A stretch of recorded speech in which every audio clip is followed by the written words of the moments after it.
Bien-aimés dans le Seigneur, nous vous saluons. Je suis votre serviteur, le modérateur David Abraham. C'est une grande joie, frères et sœurs, pour moi de me tenir ici à vos côtés pour vous entretenir dans le cadre de la manne du dimanche. Et aujourd'hui, un jour particulier, 1er janvier de l'an 2017, Dieu nous donne la grâce de pouvoir vivre ce jour particulier. 2016 a été marqué par beaucoup d'événements difficiles, douloureux, et je prie vraiment, je voulais annoncer sur la vie de quelqu'un que Dieu commence à te bénir, qu'il t'élève à tous égards, que tout ce que tes mains touchent en 2017 maintenant commence à prospérer à tous égards. Je déclare que ta vie en 2017 soit meilleure qu'en 2016. Au nom de Jésus-Christ de Nazareth, tout ce que tes mains touchent prospère à tous égards. Bien-aimé dans le Seigneur, si tu es là ce soir, nous allons partager notre parole du jour. C'est l'évangile tiré de Luc, le chapitre 2, à partir du verset 16 au verset 21. Et je lis ce qui est écrit. Les bergers vinrent donc en hâte et trouvèrent Marie-Joseph et le nouveau-né couchés dans la crèche. Ayant vu, ils firent connaître ce qui leur avait été dit de cet enfant. Et tous ceux qui les entendirent furent étonnés de ce que leur disaient les bergers. Quant à Marie, elle conservait avec soin toutes ces choses, les méditant en son cœur. Puis les bergers s'en retournèrent glorifiant et louant Dieu pour ce qu'ils avaient entendu et vu, suivant ce qui leur avait été annoncé. Verset 21. Et lorsque furent accomplis les 8 jours pour sa circoncision, il fut appelé du nom de Jésus, nom indiqué par l'ange avant sa conception. Bien-aimés dans le Seigneur, vraiment je prie que Dieu vous bénisse, que Dieu vous élève, qu'il fasse vraiment de vous des messagers de la grâce, des messagers de la gloire. Et je prie que toi qui es auditeur de la manne du dimanche sur notre chaîne Chandelier d'Or, je prie vraiment que le Seigneur te bénisse, qu'il ne t'oublie jamais, qu'il fasse proliférer ta vie à gauche, à droite, que tes enfants soient bénis, que tes activités soient bénies, que ton mariage soit béni, au nom de Jésus-Christ de Nazareth. Cette année, toi qui cherchais un enfant, je t'annonce maintenant que la grâce de Dieu s'attache à ta vie, et crie Amen si tu es d'accord avec moi. Je prie vraiment que le Seigneur ne cesse jamais de te bénir. Aujourd'hui, voici, le Seigneur nous donne un test que nous allons méditer. Il s'agit de ce test. La semaine dernière, déjà, on nous parlait des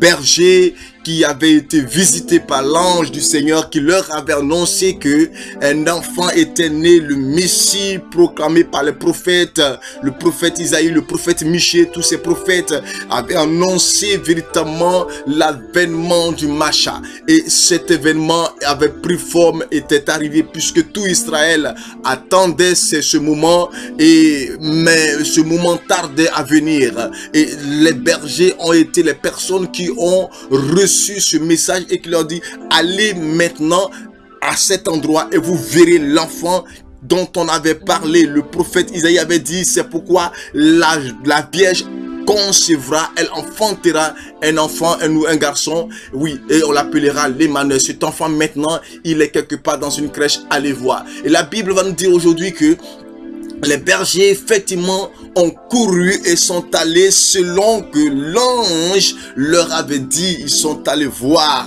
et ils ont vu l'enfant, ils ont vu Joseph et Marie qui étaient là. Oh, merci Seigneur pour la vie de ce couple merveilleux.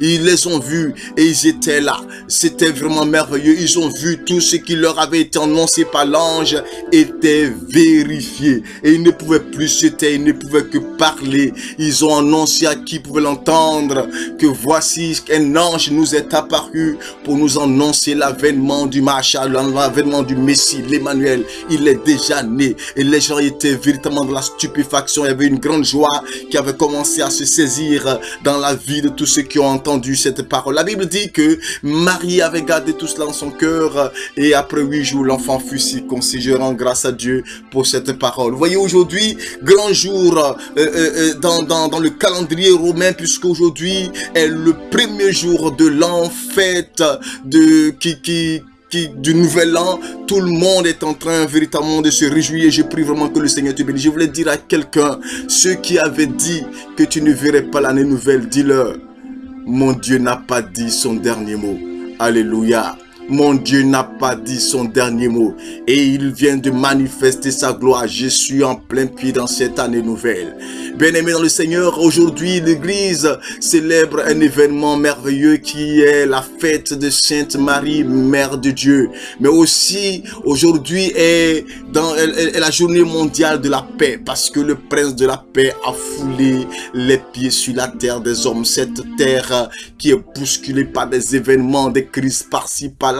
Notre monde a besoin de paix, mais ce n'est pas la paix donnée par les hommes, mais la paix qui vient de Dieu, la paix véritable. C'est pourquoi Jésus-Christ pouvait dire que je ne suis pas venu pour donner la paix comme le monde la donne. Mais oui, la paix comme Dieu la donne n'a rien à voir avec la paix de ce monde. Parce que les hommes de ce monde, ils s'approprient la paix et ils la définissent comme ils le veulent. Lorsqu'ils sont à manger, qu'ils vivent et que les autres sont malheureux, ils disent que voici la paix. Non, vous voyez, le monde a besoin de la paix, c'est-à-dire Jésus-Christ de Nazareth. Bien-aimés dans le Seigneur, le texte que nous venons de lire, véritablement, j'essaie de le circonscrire en 4 parties que nous allons partager. La première partie va nous parler, j'ai intitulé ce sous-thème vérifier les messages de Dieu. Voici des bergers qui étaient quelque part dans leur besogne. La Bible dit qu'ils veillaient pour assister les brebis, pour empêcher que les brebis ne soient attaquées, pour empêcher que les brebis ne soient véritablement dans une situation pas commode. Et voici que cette nuit-là, un ange vient leur parler. Peut-être que c'était un songe parce qu'ils avaient commencé à somnoler un peu. Peut-être que c'était dans une vision claire. Peu importe, mais dans tous les cas, les anges vont leur annoncer l'avènement, vont leur annoncer un message qui vraiment les a bouleversés. Et la Bible va dire que ces anges se sont déplacés pour aller vérifier le message. Alléluia. Au verset 16. Regardons ce qu'il écrit. Les bergers vinrent donc en hâte et trouvèrent Marie, Joseph et le nouveau-né couchés dans la crèche. Ils n'ont pas entendu le message et partirent. Mais lorsqu'ils ont entendu le message, ils ont cherché à vérifier le message. Beaucoup de chrétiens, quand ils reçoivent des messages, n'ont pas le temps de vérifier le message. Vérifier le message n'est pas synonyme d'incrédulité. Ne pas croire au message est synonyme d'incrédulité, mais vérifier un message est une preuve de sagesse. C'est pourquoi Saint Jean, en son chapitre 4, pouvait dire ceci: ne fiez pas, ne vous fiez pas à tout esprit, ne mettez pas foi à tout esprit, mais éprouvez-le pour voir s'il vient de Dieu.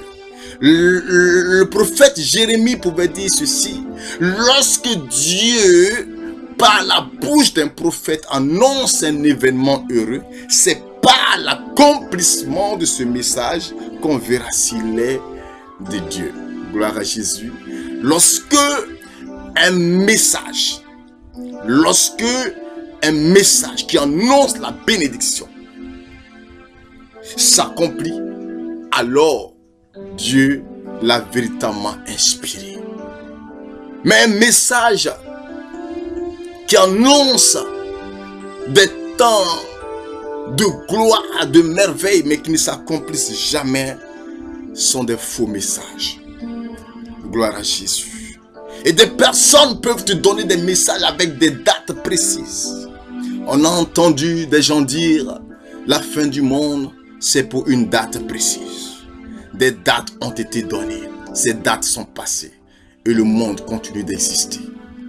C'est pourquoi Jésus, quand il annonçait l'avènement du royaume, le rétablissement du royaume, les disciples lui ont demandé, Maître, est-ce que c'est en ce moment-là que tu vas rétablir le royaume d'Israël? Il a dit, ce n'est pas à vous de connaître le temps, car Dieu ne l'a révélé à personne.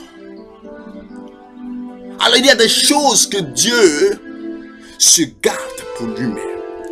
Donc quand une parole est annoncée, lorsque quelqu'un te donne un message, bien-aimé dans le Seigneur, tu peux chercher à vérifier le message. Nous sommes dans une année nouvelle. Aujourd'hui, premier jour de l'an. Quelqu'un te dit, cette année, tu vas connaître le mariage. Il y a deux types de messages. Soit il donne le message sous la motion de l'esprit, poussé par une foi. Ça, c'est la foi du prophète qui annonce. Et ça, Dieu peut exécuter ce message.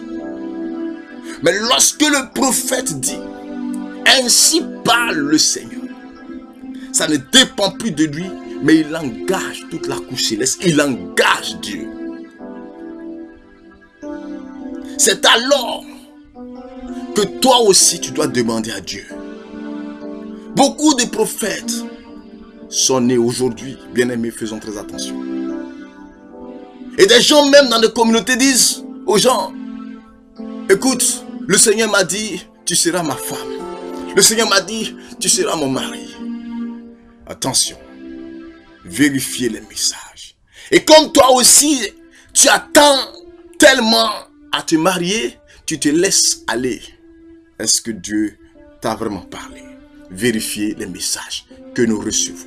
Deuxième sous-titre, c'est faire connaître Jésus. La Bible dit, lorsque les bergers sont allés vérifier le message et qu'ils ont vu effectivement que ce qui avait été annoncé par l'ange était là. Parce que la Bible dit, ils trouvaient Joseph, Marie et le nouveau-né. Les trois étaient représentés. Quand ils ont vu, on dit, ils sont sortis et ils commençaient à dire à tous ceux qui veulent entendre ce qu'ils ont entendu dire des anges. Ils ont prêché la bonne nouvelle de Jésus. Almighty Jesus. 2017, je voulais annoncer à quelqu'un. Écoute, quelqu'un, ta bénédiction est bâtie sur ton engagement à la suite de Dieu. Il y a des personnes, pour leur éclosion sociale, il faut qu'ils s'attachent à Jésus. Il faut véritablement qu'ils commencent à mettre le pas pour annoncer Jésus. Depuis longtemps, tu as eu des prophéties, des messages qui te disent que tu dois servir Dieu. Est-ce que tu les as éprouvés? Et quand tu les as éprouvés et que tu les as vérifiés, qu'est-ce que tu en as fait? Chaque fois qu'on annonce qu'il y a une grâce d'intercession, tu tombes. Lorsqu'on annonce qu'il y a une grâce de prédication, tu tombes. Quand on dit qu'il y a une prophète ici, tu tombes. Mais et après, qu'est-ce qui se passe? Rien. Tu n'as pas encore prophétisé une seule fois. Tu n'as jamais fait d'exhortation. Tu n'as même pas le temps d'intercéder. Qu'est-ce qui se passe? Les bergers ont commencé à annoncer Jésus. Et même ceux à qui ils annonçaient, la Bible dit ils étaient dans une joie. Alléluia. Et à partir de là, on a commencé à annoncer que le Messie est né. Bien vrai que les gens ne savaient pas où était-il, qui était-il, mais on attendait déjà dans les coulisses que le Messie serait né. Il paraît que le Messie est déjà né. Il vit. Mais où? Personne ne sait. Gloire à Jésus. L'autre chose, c'est l'attitude de la Vierge. La Vierge la mère du Sauveur, la mère du Rédempteur. Oh, quelle grâce! Et la Bible dit, cette femme, elle gardait secrète toutes ces choses. Tout ce qu'elle voyait et tout ce qu'elle entendait. Il ne faut pas confondre le chapitre qu'on vient de voir tout à l'heure à ce qui suit. Faire connaître Jésus et garder des choses secrètes. Regardez le statut et l'élévation que Dieu fait à Marie. Certaines femmes, aujourd'hui, elles ont commencé à marcher avec les ailes gonflées. Peut-être que Dieu t'appelle à un ministère, mais l'humilité précède la gloire. On n'est pas obligé d'annoncer à tous les carrefours qu'on est prophète ou on est serviteur de Dieu. On est d'abord homme. Et c'est ce qu'il faut dire. Il faut être discret. Des choses vont se manifester dans ta vie en 2017. Le Seigneur t'annonce une bénédiction. Sois à toi-même dans une vision claire. Mais attends que les choses s'accomplissent. Et tu témoigneras. Attends que les choses s'accomplissent. Tu marches avec un homme. Il ne t'a même pas encore présenté à ses parents. Que déjà, tout le monde est au courant que tu es marié. Pourtant, même pas encore ce qu'on appelle chez nous le cococo. Il n'a même pas encore frappé la porte de tes parents, mais tout le monde est déjà au courant de lui. Tu veux aller en Europe? Tu n'as même pas encore eu le visa, mais tout le monde est au courant que tu es parti en Europe. Pendant ce temps, tu es à Abidjan. Tu risques de ne jamais partir. Gardez secrète certaines choses. Ce n'est pas tout ce qu'on voit qu'on dit. Gloire à Jésus. Le dernier point, c'est la circoncision de Jésus. Frères et sœurs dans le Seigneur, lorsqu'on a une bénédiction dans notre vie, Jésus est la manifestation de la bénédiction. Une bénédiction aux mains de Marie et Joseph. Une bénédiction dans notre vie. Oh frère, pour que ta bénédiction puisse s'étendre et se multiplier dans ta vie, première des choses, la Bible parle de la circoncision. Que faut-il faire pour que ta vie connaisse une gloire? Il te faut être circoncis.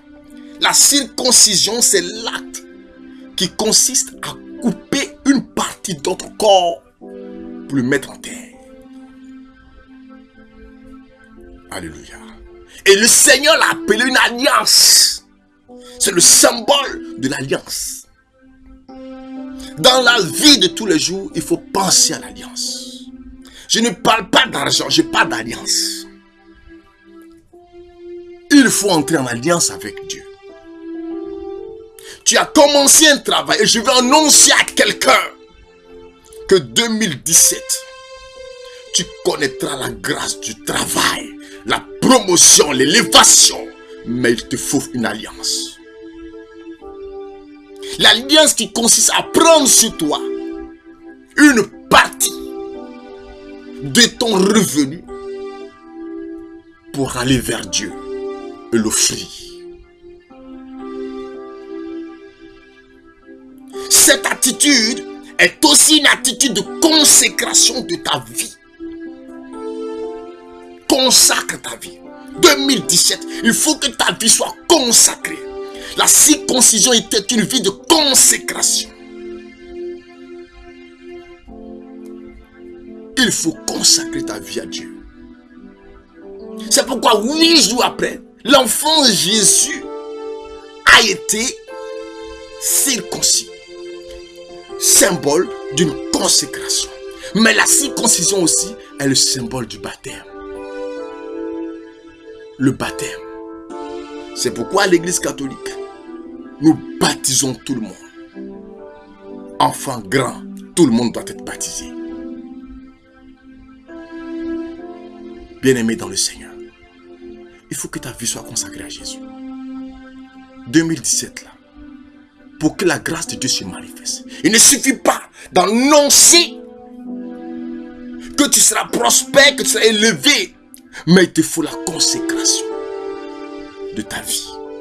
Et si tu as consacré ta vie à Dieu, en décembre 2017, je t'annonce que tu témoigneras de beaucoup de choses.